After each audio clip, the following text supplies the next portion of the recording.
considering that it tends to turn off every 10 minutes.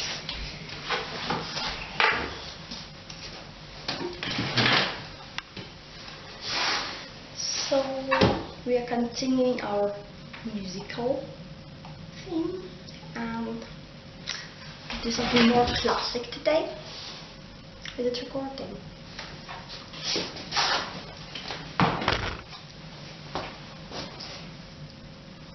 Okay. Something more classical today than Pink Floyd. Yeah. Do you know Henry Purcell? Well, I've heard of him. Yeah, I thought you might, because you said you do history. Yeah? Did I say it? No. I talk too much. Okay. Got some strange tea. It tastes as strange as it looks.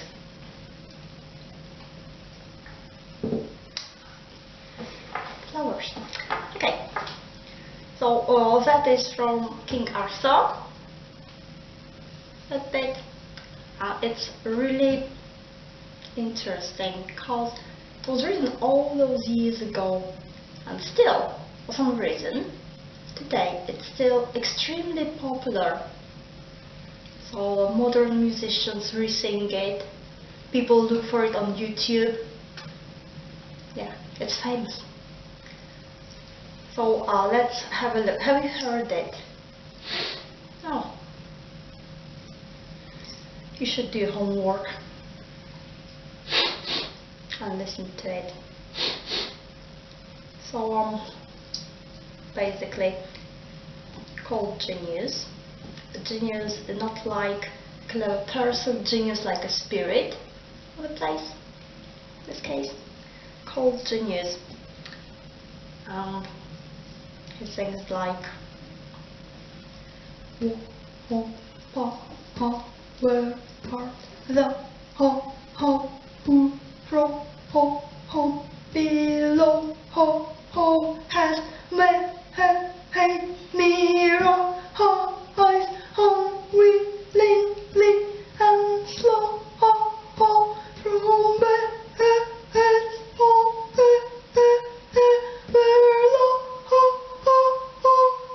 stay slow, see if thou not how steep,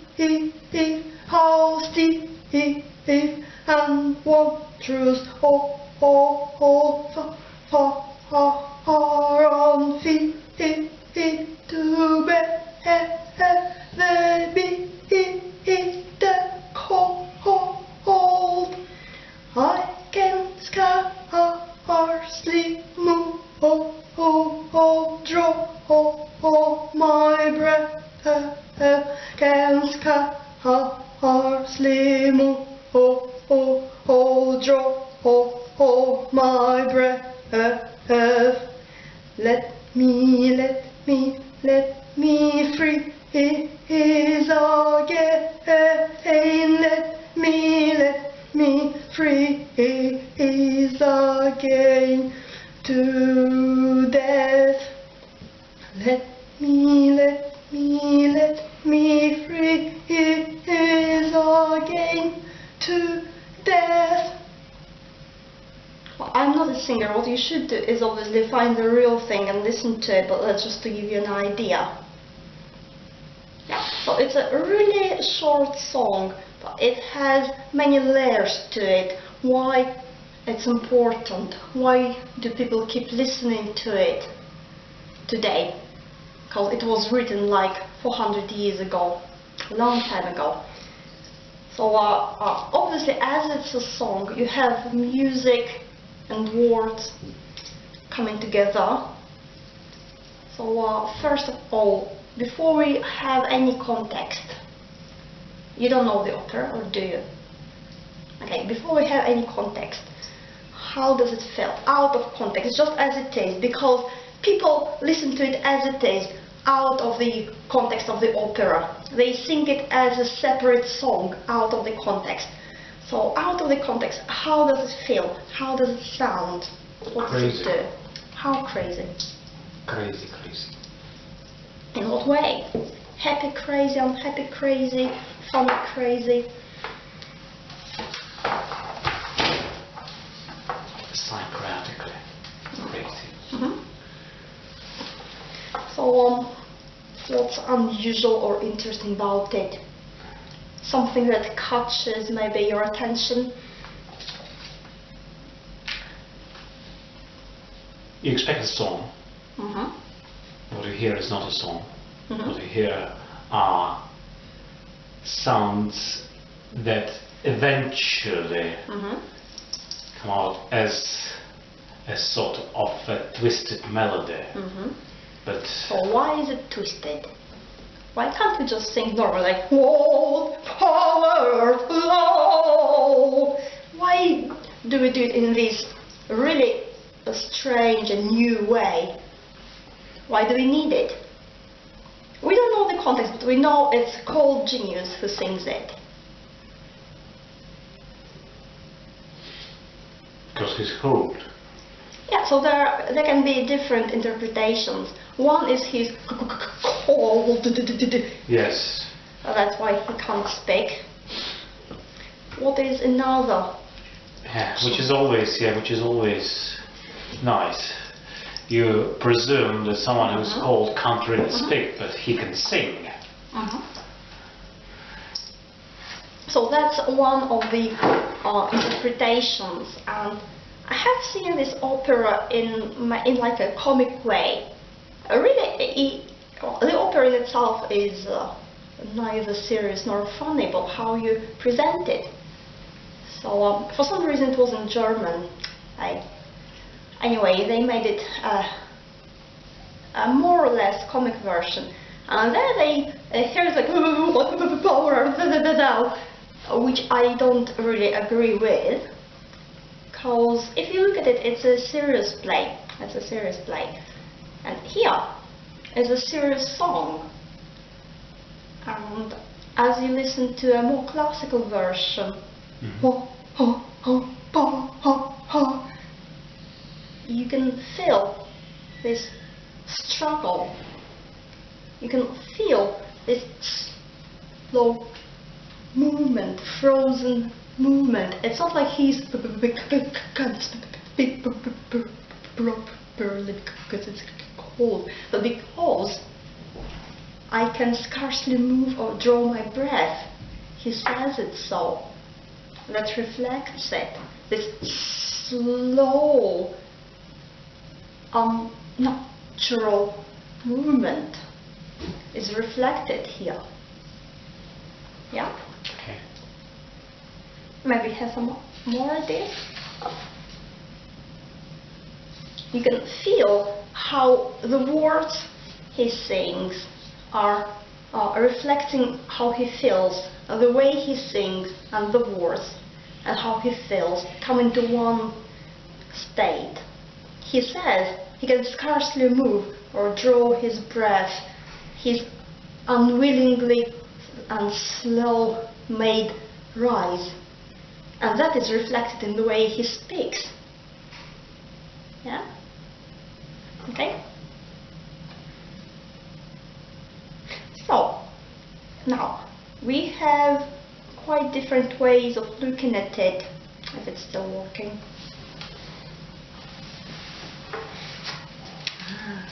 Flowers.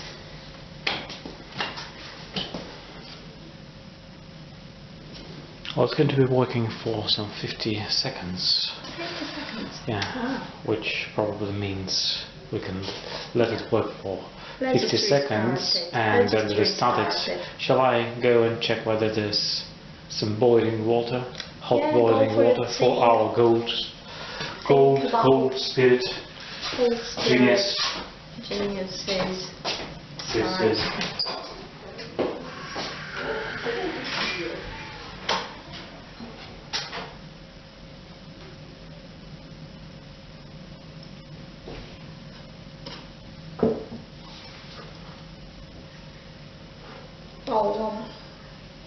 And as we are waiting, there's a little question: who's your genius? Who's your spirit? Who's your demon? Yes. seconds, 4 seconds, 5 seconds. So what kind of a character or person is this genius? Can we draw conclusions from what he says about himself, really? What power are you, who from below have made me rise unwillingly and slow from beds of everlasting snow? See you not how stiff, and wondrous old, far unfit to bear the bitter cold? I can scarcely move or draw my breath, can scarcely move or draw my breath. Let me freeze again. Let me freeze again to death. Let me freeze again to death. That's what he says. So what kind of creature is it? Is it young? Is it old? He says he's old. Is it strong? He says he's old, and when you imagine a genius, you imagine something. You probably don't imagine something stupid. When I imagine a genius, I imagine it as something big and strong. But there's power even stronger that can make it rise. Yeah, that gives him a kick. So we can see it's old. It's old. Stiff. Why is it stiff? It's made of ice. Maybe made of ice, not moving much, maybe. Yeah. Yeah. Far unfit to bear the bitter cold, which is unfit. Old and unfit. From below, from beds of everlasting snow. So we have coldness, we have below, snow, old. So all together, that's the creature from where? From the underneath. And that is something. Cold. And cold and unwilling to move, unwilling to speak, dead, basically. Something chthonic, something not really belonging to the world of the living, which wants to get back to death and to freeze, because that's its home. That's where it feels, really. Where it feels at home. And what power art thou? So we have two characters here. We have this cold genius, and we have this someone else, the power, which we don't really see. We only see the effects of the power upon the genius. And we are left wondering what that power might be. Yeah. And interestingly, he stresses out the beds of everlasting snow. Yeah. So everlasting, never ending, again like that. Apparently, everlasting. Well, apparently. And again, bed or lying down. If you ever went to the cemetery, to any cemetery in winter, which I did, you might share my feeling or my experience of seeing lots of snow that covers graves, old graves, nobody comes to clean them. And then as you look at all these graves covered with snow, sometimes being reflected by the sun, sometimes if it's already dark, being reflected in by stars, it all looks natural. So somehow the world of the dead, all these graves and snow and ice seem to belong together. They seem to be part of the same world. Okay, yeah, because if a person is dead, then the body is cold, or the life force goes out. And that's what's happening. Oh, the life force that keeps you warm.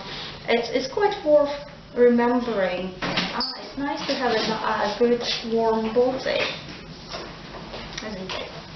Well, anyway. Well, Is you it? can, of course it is. And color vision. Color vision is another really amazing thing. According to studies, I don't know if it's true, maybe it's not true at all, but according to studies, very few species have color vision, which is ridiculous. Well, anyway, cold genius. So we have these two powers.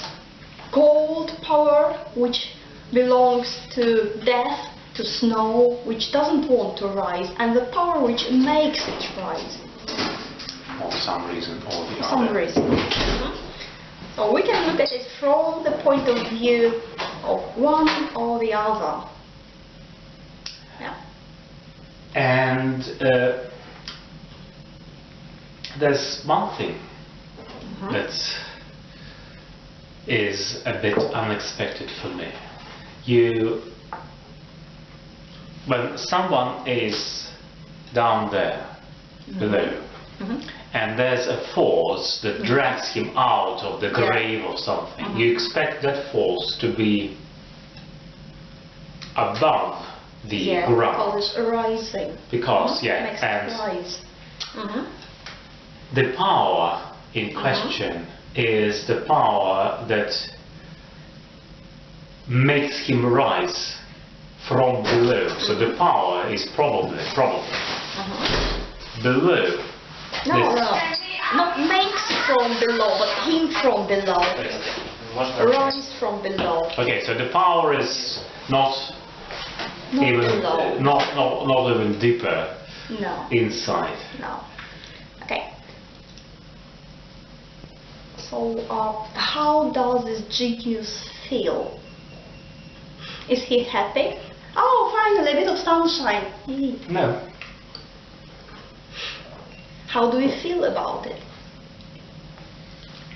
So imagine that you are this cold genius. Yeah, that's easy. Yeah? And somebody makes you rise against your will. How do you feel? How do you feel?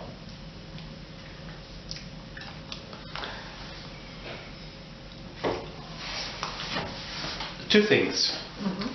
I would feel unhappy. Yeah. That's even people who are made to rise from their beds in the mornings are often not very happy about it. But the problem with me as this cold, unhappy genius is that I wasn't really happy down there below. So I'm unhappy because someone gives me a kick and makes me rise. I was very... again, that's a question. Probably I was just cold and stiff, and frozen to death. Can someone who is frozen to death, deep frozen, be happy or unhappy? I don't know. Yeah, it's but if you can still retain your feelings while being deep frozen, then so it's not a it person, looks like it's a spirit. it's So a he spirit. represents coldness. He is coldness. He is snow and stiffness. So what happens basically? He belongs to that side of cold, and the power forces him to rise. It's like stretching a spring. Obviously, all he wants to do is come back to where he belongs. Yeah, it's like stretching, because it's forcing, it's unwilling, it doesn't want it. It will come back.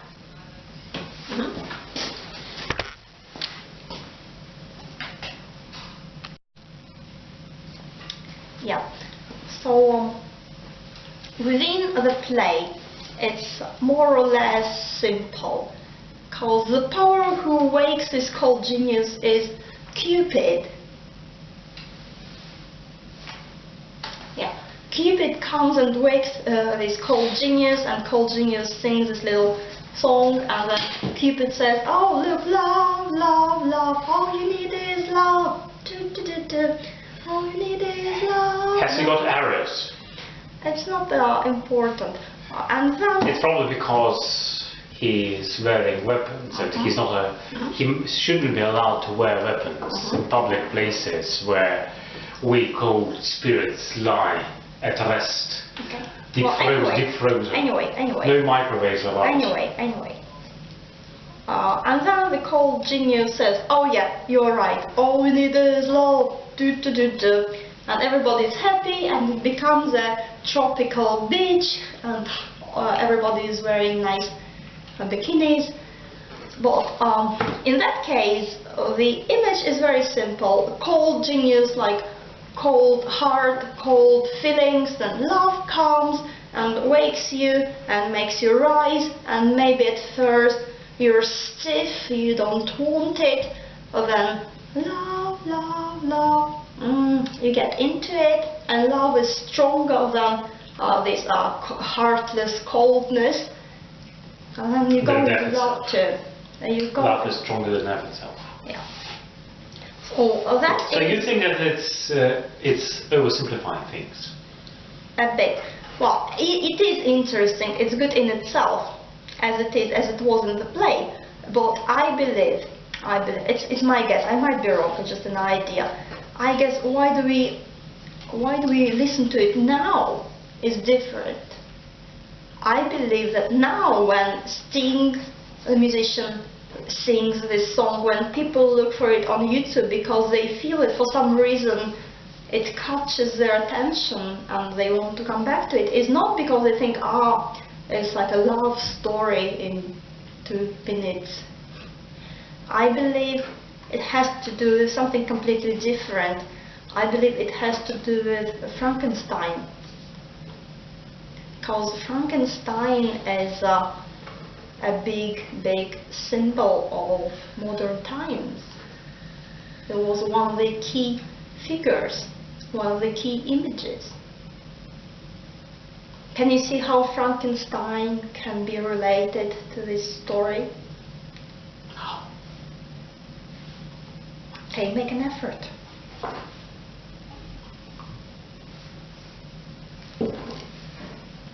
Okay, who is the Frankenstein? Two words. A monster. No, wrong. Dick, go away, do your homework. Oh, damn it. Yeah, which reminds me, I need some tea. Yeah, get some more to say. Go away. Ask them about Frankenstein. Do you know who's Frankenstein? Well, if you want something, get some tea. If you want some Frankensteins, get some Frankensteins. Yeah.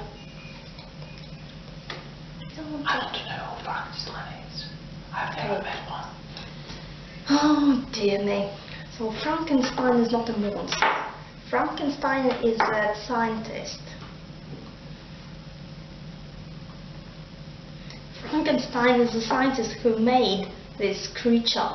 If you really read the book and not just see the horror movies, then Frankenstein's creature is not a monster at all. That was the very issue that creature made from dead parts of body and then revived by electricity, made alive. That creature had feelings. It looked very scary, but it was very kind. It wanted to help people, but everybody was afraid of it. That was the original idea, the original story. But as it goes into culture, it transforms by culture, by how we look at it, by what we see in it. So now, if I ask someone like you, who's Frankenstein? Oh, it's a monster. It has 2 words, and I was quick. My first word was a very small word, a monster. Yeah. So task accomplished, 2 words. Yeah. So it's not really true. But isn't it a recurring theme, as you say? Isn't there something about Faustus? Yeah, it comes back and again. Yeah, and isn't there also something, maybe something stupid, that springs up to our mind, not today, but some 100 years ago, when someone wrote a story in Russia about basically making a man out of a dog, and then the result is less than desirable. Satire. But, well, anyway. It's more like a satire, but still, it's sort of like a recurring theme. Yeah, it's a recurring theme. What happens there in those stories, but especially in Frankenstein, why it became this key figure, because it's very obvious, the parent in the story. The what? What happens there? What happens? Science goes a bit too far. Yeah, man, science, logic, reason goes where it should not go. Goes to the questions of life and death, which properly do not belong to reason, because it's more than reason. But isn't it okay? Mm-hmm. Yeah, okay, good. It's like that joke about scientists who came to God and they're like, okay, Mr. God, we don't need you anymore. We learned how to create life. Okay, says God, from inanimated objects. Okay, says God, show me. I say, here, look, we take some dust, we do this or that, look, life. And God says, well, not bad, but it's my dust. First you make your dust, then you can come back. So anyway, what happens here is that we feel that science, logic, reason goes somewhere where it should not go, playing with fire. Yeah? Bringing dead to life, playing with fire. Again, it's not a new idea as such, because we had it as early as in like the Babylonian Talmud, I believe, or even earlier, because that's just when they were writing it down. Yes. Stories about the sages, the wise men who found a magic flower that could resurrect the dead. And what they did, they say, because resurrecting the dead is one of the key ideas in religion again. So, good. Now we'll be famous. Now we have this magic flower, we can revive the dead. Oh wait, said the second wise man. What if it's not working?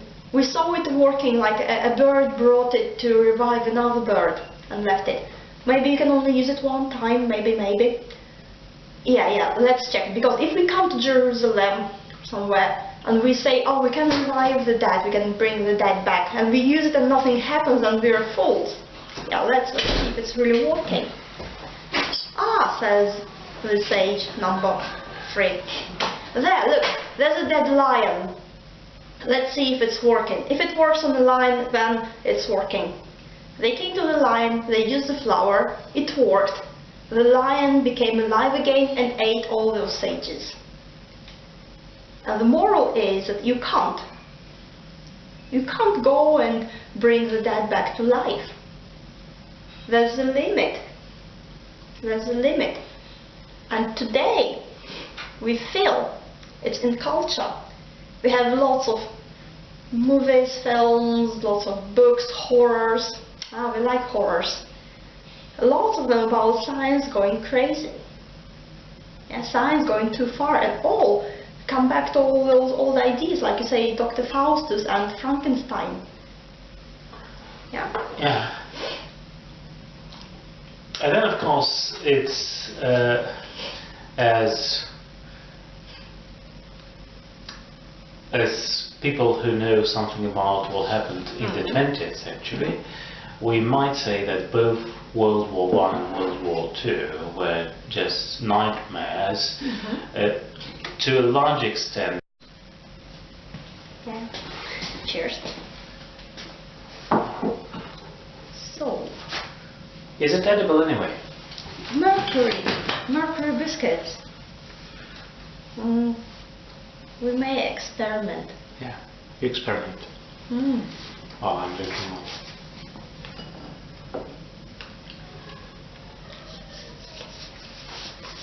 Science in action. experiments on real people. Yeah. So shall we wait 10 seconds, 30 seconds to see what happens? Well, let's just continue. Okay. Well, if you start... Well, I have some crazy potion instead of tea. Yeah. Which is made of flowers, they say. Maybe. Okay, so how is it related to cold genius?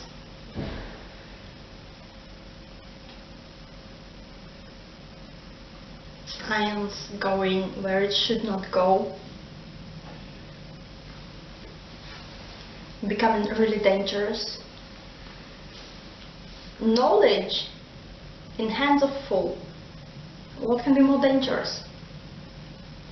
If you wake up a force which is really much more than you can even imagine, here you see this genius is old, is big, is ancient, and you, humanity scientists, are the power who makes it rise against its will.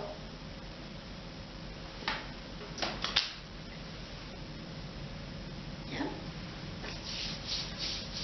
What power art thou, who from below hast made me rise unwillingly and slow from beds of everlasting snow?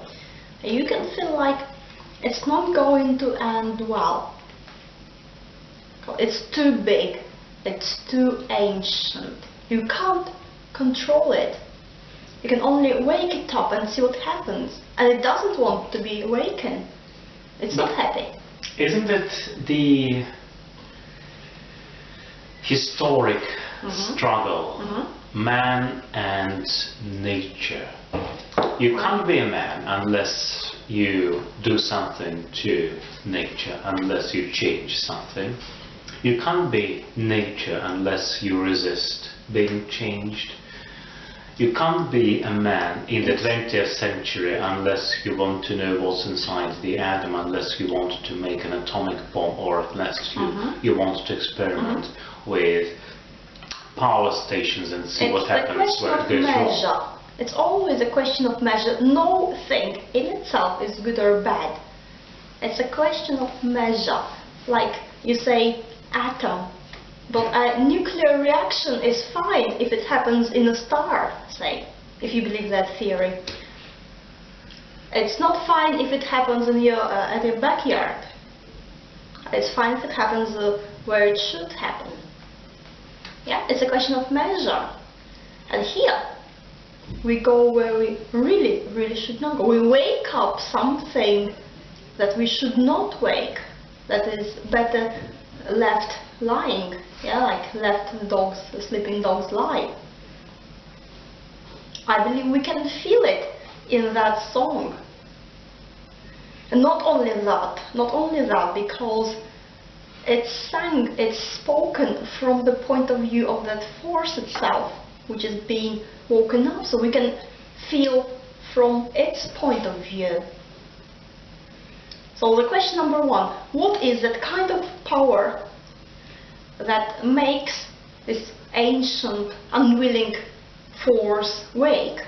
What kind of power is it? Is it good? Is it bad? Is it ambitious? Is it stupid? Is it very clever? Well, if it were stupid... Is it careless?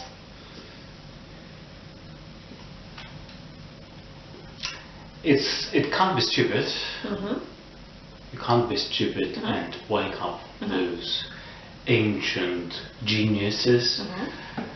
Careless, maybe because you can't really calculate all the consequences of what you're doing. Yeah. But then again, how often can you really calculate what's going to happen? How often can you see all the forces that come into play? You never have the whole picture, because the whole picture is infinite, and your, let's say, mind, brain is finite, whether you like it or not. To my brain. Right. So what kind of power is it? It's strong because it can do it. Is it wise? It depends on... It's forcing. It's forcing. So it's not peaceful. It forces. Yeah, it applies force rather than some more peaceful, smooth ways. And the result is this unhappy awakening. But then again, it all depends on the ends. You might say that it has certain results in mind. I mean, the power and that's utility. That's different. That's utility. And here what we have is the power which is being waken up. It's not some abstract mathematical. I should probably have a chair that's an office chair. It might be a bit easier. Yeah. You can bring it with you next time. 4 minutes, 3 minutes. Okay, 3 minutes. Okay. So anyway. But isn't it, just imagine, you're a child, it's 7 a.m. in the morning, and someone comes up to your bed and says, "Oh, my dear child, time to get up." It's a child. It's and then you might feel very unhappy about it as a child. Okay, but there's the means that they would probably say justifies the end. No. First of all, you're talking about utility. It's like, you can go very far with just utility. And you can say, the dogs can be infectious, let's kill all dogs. That would be good, yeah? No illness. No infection. Good, let's go kill all dogs. That's utility. No. Then you can say people can be infectious. Then let's kill all people. You see, it's an idea which is in the media. It comes. Is it? Yeah, it appears now and then like, we have too many people on the planet, they behave badly. Again, where does it come from, the idea that people behave badly? Or that it's not just nature? Well, anyway. But it's also the idea that... Number one. Number two, your example is not valid because you talk about a child who does not know what's good for him or her. Yeah, it's like you have a parent, this big force, and the child, a small force, who is obedient to the big force. But here, it's different. And if you belong to... Yeah, you place yourself, human, you place yourself in that position of big power that knows, although obviously you don't. Like we say, you don't have this infinite picture. No, it's this, again, left side of mind at work, this utility. Yeah? Believing that it knows when it doesn't.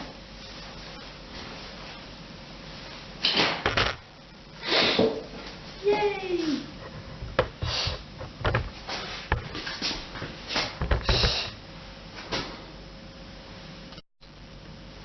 Yeah, so all that science comes from the left side of mind, which pretends to know, which does not have the whole picture, but pretends that it does. That's what it does physically. Yeah.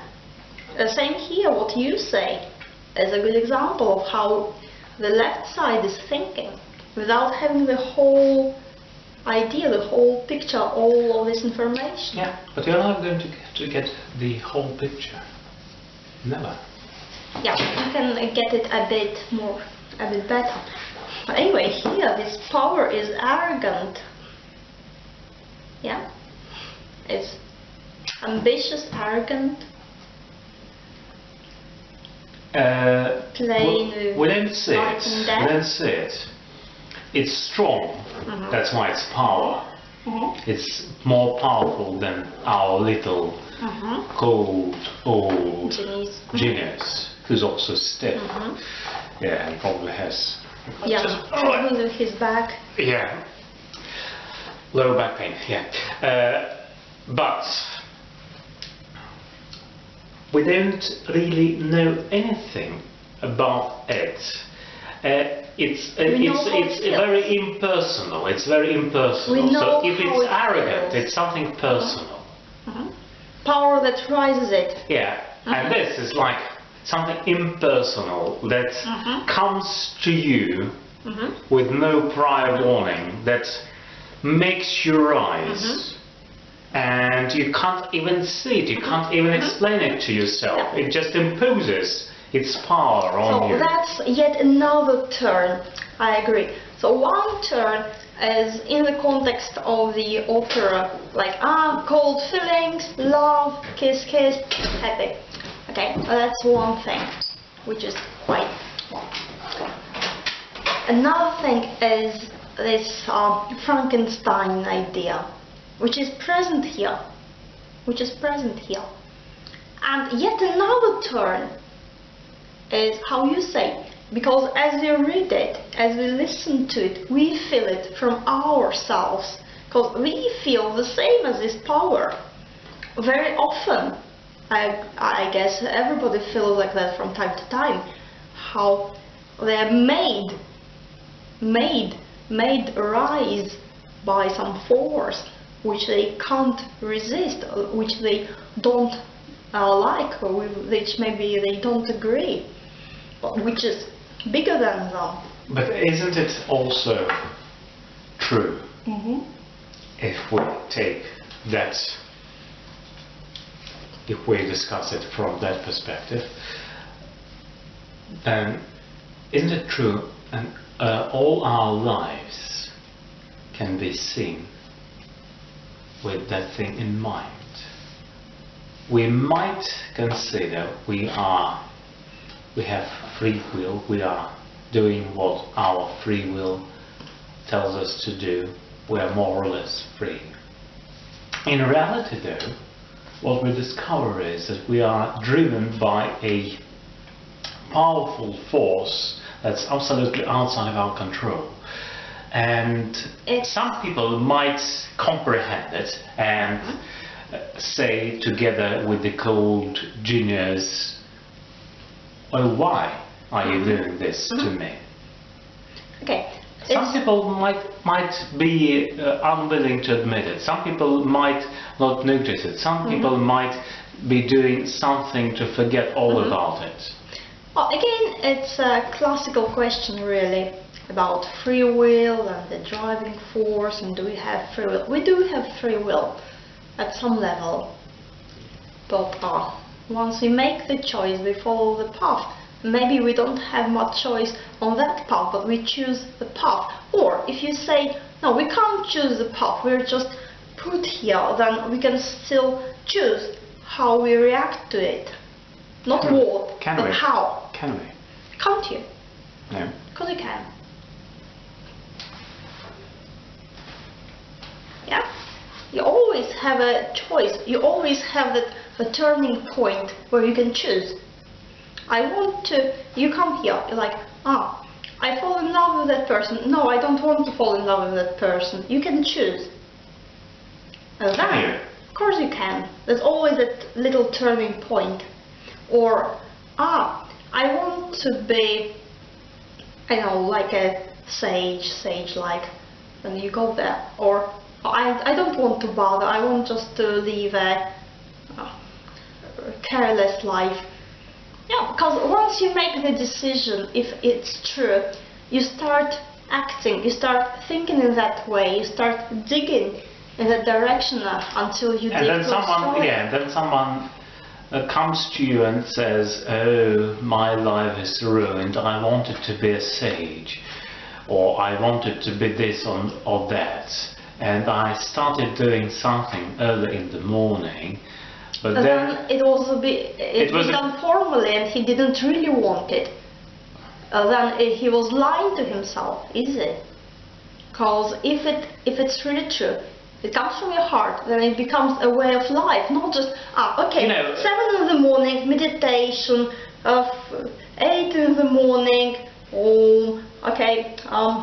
9 in the morning, yogi or something. It's not like that. Yeah. Although it might include it, but it's not a restraint to it.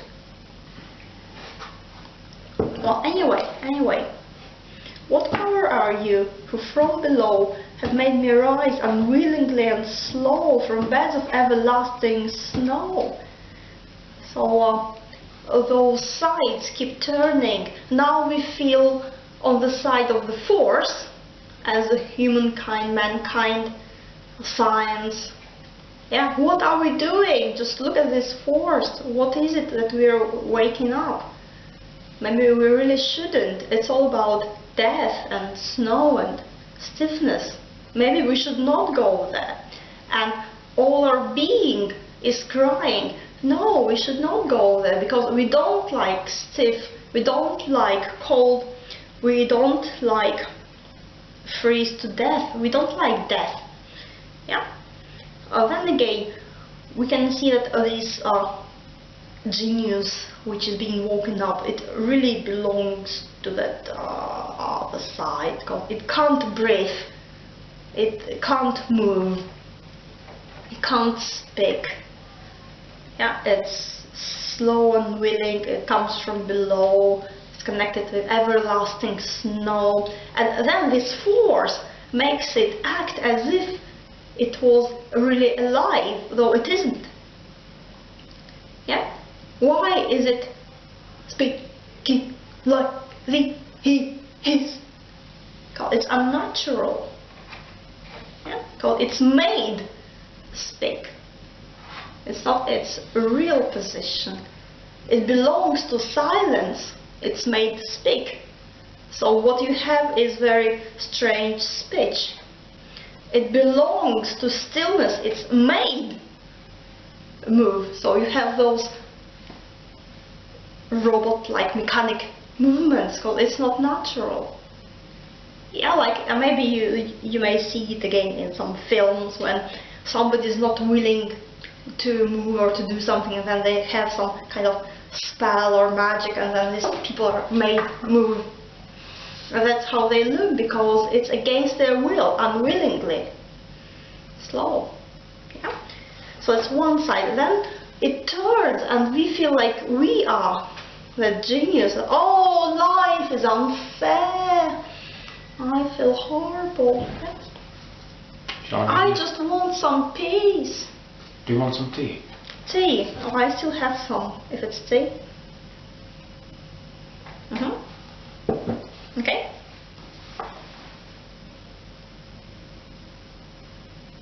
Yeah. Tea. More comments? More comments?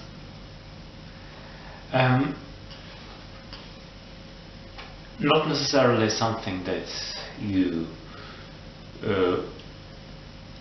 well, if you look at it from this angle, yeah. People might be doing evil things. People might use force to achieve their own ends. But then, as a philosopher, you reflect on history of something, and then you discover. Yeah. Yeah. Okay, so this power which makes it rise is not really very positive from the genius point of view or from the poem, because but overall we have words. First, has made me rise means forcing against my will, which is not good. Second, it's not just doing it, it's doing it blindly. It has the power, this power arc, though this power is blind, it has its strange force, but it's doing it, why? Seest thou not? And here we stress not you, thou, not see, but not. Means you do it, but you don't know what you're doing. You don't see. You use your force, your power, but you do it foolishly in the sense that there's no awareness in it. You can't see that you're hurting me. You hurt me, you don't notice because you're only interested in utility. You're not interested in feelings, in empathy. You can't see that what you're doing is harmful. Yeah? Seest thou not how stiff and wondrous old. You don't see, but I can feel it. Yeah, repeating is again emotional. It's not repeated in a mechanical way. How stiff, how stiff, how. No, how stiff, how stiff. You don't understand what you're doing. So it's really dangerous. You have power over something really great, but what do you do with this power? How do you use it? Are you really responsible? No. You have power, you use it just because you have it. Yeah? And wondrous old. I'm older than you. Again, in a culture it's normal, it's like a respect to the old. You have no respect. You have no feeling, no empathy, no respect to me whatsoever. You don't respect my age. You don't respect my will. You just make me rise. Yeah? So that's, we can say, science, Frankenstein, but more Lovecraft's are really it's more from Lovecraft than from Frankenstein, this power that is awakened. Because it's really ancient, it's big. Far and fit to bear the bitter cold. You're unfit to bear the bitter cold. I can scarcely move. Oh! Which is again a bit strange because it's cold genius. He is coldness, but he's unfit to bear the bitter cold. He produces the cold from below. He's not unfit to be there actually. Because you're killing me by waking me up, by making me rise, by bringing me to the realm to which I do not belong. You're killing me. It's like in that Soviet cartoon, was it, where that stupid schoolboy placed the polar bear to the tropics and some giraffes into ice, where he did his homework all wrong. That's what you are doing here. You're placing me where I do not belong. You're killing me, you hurt me. Because you never do your homework. Which reminds us, never do your homework. You might be doing it all wrong. Then giraffes end up alongside polar bears, and polar bears end up in Africa. Yeah. So number one is we can feel that this force which is awakened is not just blind, random, mathematical thing as the left side of brain likes to believe. It's alive.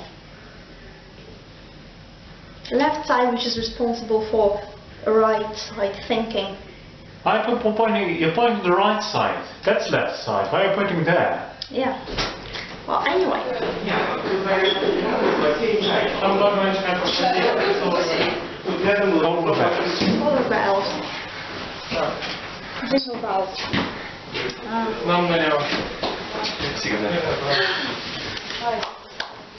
Okay. So that's power. We have two powers. We can compare them. One is only interested in its own ends. Yeah, it doesn't really care. Oh yes, they do. Yeah, it doesn't really care about what it does, about feelings, anything, just the result, like you said. And we have this old power they call genius, who has will, has feelings. Yeah, it's not just mechanical. Who are you? Who made me rise? Information required. Who are you? What does it mean? Who are you? Asking for a name? Asking for nature? Really? What kind of power is able to do it? Yeah. what power are you? Not who are you? What power are you? Crazy. What on earth? Yeah. And we know it has feelings because he says, how stiff, how stiff. Wonders old, far unfit to bear the bitter cold. So bitter is not a mechanical word. Bitter means it has personality, has consciousness, has perception. Yeah, bitter is how you feel about it. And how the word bitter itself is not just about cold, about his feelings also. Yeah? I can scarcely move or draw my breath. Again, I can scarcely. Moving, breathing obviously belongs to the realm of the living. And if you bring him from that world of the dead, let's say, to the world of the living, then he has to start acting like the living. And he can't really. So it just kills him again. Draw my breath. Again, you hurt me. I can scarcely draw my breath, not because it's me, because it's you doing it to me. Let me, asking permission. Let me freeze again to death. So again, as we read it, as we listen to it, to us, being on the side of the living, I hope it's a natural, that is not what we would wish for ourselves. You would say, no, don't let me freeze to death. It's not the idea, no. It's not what I wish. Yeah? But for him, that is his life, death is his life, cold is his warmth. Let me freeze again to death. And he repeats it 3 times. As a scientist who knows there exists absolute truth, can't you really say? Absolute truth? Absolute truth. Where? Who's ever seen absolute truth? What a ridiculous idea. You don't necessarily. It's not. Well, it's an interesting theory, but it's not solid at all. It's a ridiculous notion. It's what, again, if we talk about brains, that's the left brain's point of view, that you can simplify it, that you can find an ultimate answer to all questions. 42! Yay, hooray! No. Because we like machines, because that's what we understand, because we make machines. So we understand? No. Or it's like you have a book, you have a story. It's a simplified version of life. We can understand it, we can discuss it, analyze it, because we made it. We write it, we read it. Yeah, we can put it, that's an adjective, that's a noun, that's a metaphor. Yeah, okay, clear. Yeah, life is more than that. Yeah. I got nothing to say, but it's okay. Good morning, good morning. So if you listen to a song, the disadvantage is that it comes entangled with music. Yeah, that's a disadvantage. Maybe it is an advantage, but for a discussion it's a disadvantage because you need to know about music and about song, and about words and about the context to really understand it. But the advantage is that you can hear the intonation. Well, if you just have written words, you don't know how the author intended to read it. Then you can read it in many different ways, which again might be an advantage. So here, musically, we have it rising to what power to have a lasting slow. Rising. Seest thou not how stiff and wondrous all, far unfit to bear the scarcely move or draw my breath, and scarcely move or draw my breath. Let me freeze again. So first, it is made rise, getting that kick. It's rising in music too, and music shows this more emotion. How it's rising with music. Voices up, up, up. Yeah. So we feel how this genius is rising, but then everlasting snow, and that at the highest point, and then he has no will, no energy to stay up there. It's unnatural for this spirit, so it starts to come down again in music. Yeah. So again, coming, and we feel. We can actually see and feel, not only in words, but in music also, how it's rising and coming down again, where he really belongs. Again, up and back, down, which is also obviously very impressive. All those short bits, they are unusual and impressive, because what we expect is a continuancy. Yeah, we like the idea of a continuous flow, but then again we like to break it into little bits, like time. Do we feel like time is a continuous flow, or like it's made of little bits? Both, really. Both. Okay. And again, those ta, ti, ta reflects this harmony, obviously. Okay, what else can we say here? So is there harmony, or is there disharmony? Because if there's harmony, there's absolute truth. If there's no harmony, there's no absolute truth. But if there's no harmony, then there can't be any disharmony either. Okay, yeah, because we only know it by relation. So what we hear here, what we can feel here, is disharmony, because the genius does not belong to the place. So obviously he can't be in harmony here. We're coming back. Silence is his harmony. Yeah, not moving. But this Frankenstein of mind makes it rise, just for, like you say, utility. It's all ends. Okay. Power down from below has made me rise unwillingly and slow from beds of everlasting. No, seest thou not? How stiff, wondrous old, far unfit to bear the bitter cold.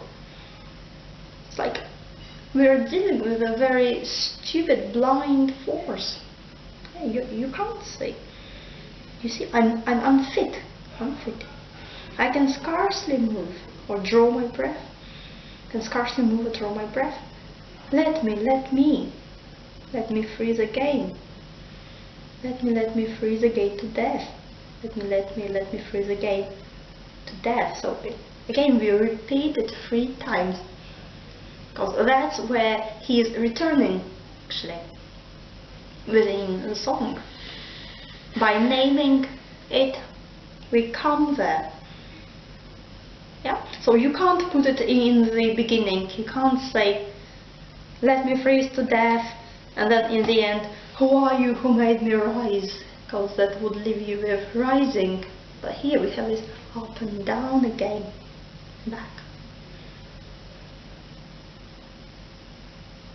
Okay? Anything else? Do you pity the cold, old genius? Do you pity this genius? Oh yes, I do. But that's the problem with me. That's probably not the desired effect Isn't it? Henry Purcell or John Dryden wanted to have. So that's, I suppose, why we keep listening to that song, why people keep singing it and keep looking for it, because it's very strong from all those different sides. It's strong from the side, oh, what are we doing? What on earth? Look at those crazy inventions. Yeah, war machines. No. You're going too far. Too far. We are going too far.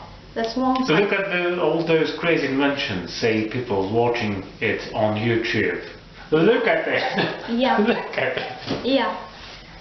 And on the other hand, as it's spoken not abstractly, not as something immaterial, but from a personal point of view, that force, we can feel the connection.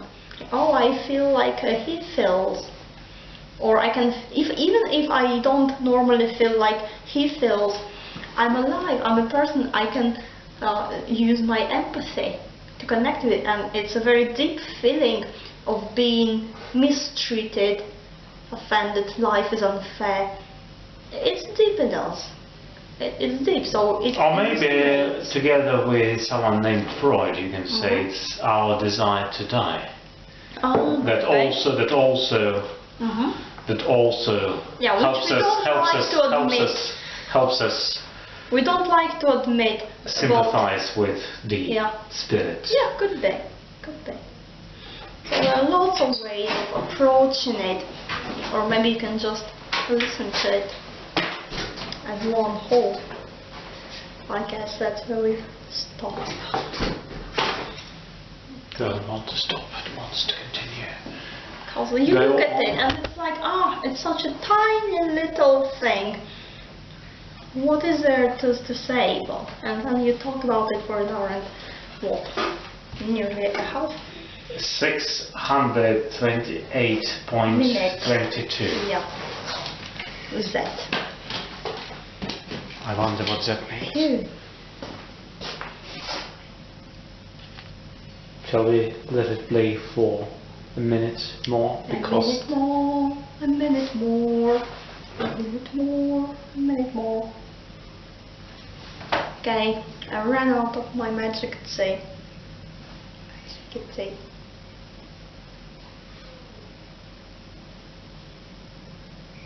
Is it a minute yet? 50 seconds. 49. 45. 40.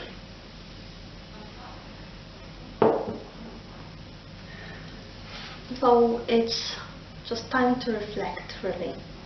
30.